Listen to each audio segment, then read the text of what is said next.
साथी छोड़ा ना वादा इहे कइले रहलू। बड़ी मुश्किल बा मिले ना रोजगार हो, यही से हम जाता निखाते बाहर हो। आई बुलौट के तकराब शादी फोन करिहा तू हरदम, थोड़ी हाना कब बंधन ए रानी जाता नी हम लंदन।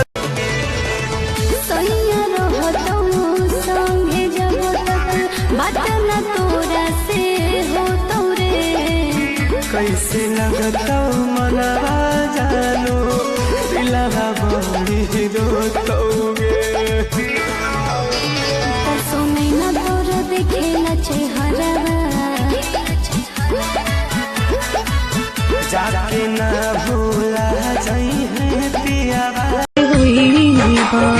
अखिया के जादू जेकरा पा चल जाला ओकरा जिंदगी के रुतवा बदल जा।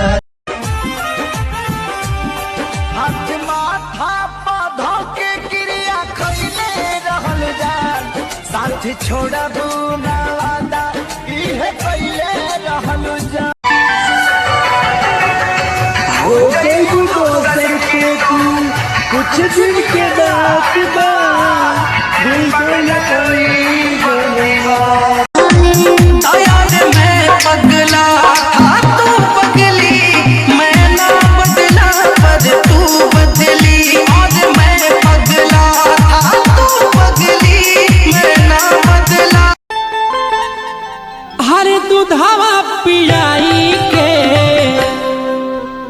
तो 4 गो से पेट नहीं भरे एगो माई के। 4 गो से पेट नहीं भरे एगो माई के। 4 गो से पेट नहीं भरे एगो माई के। 4 गो से पेट नहीं भरे एगो माई के। ई कैसन समय आ गइल बा।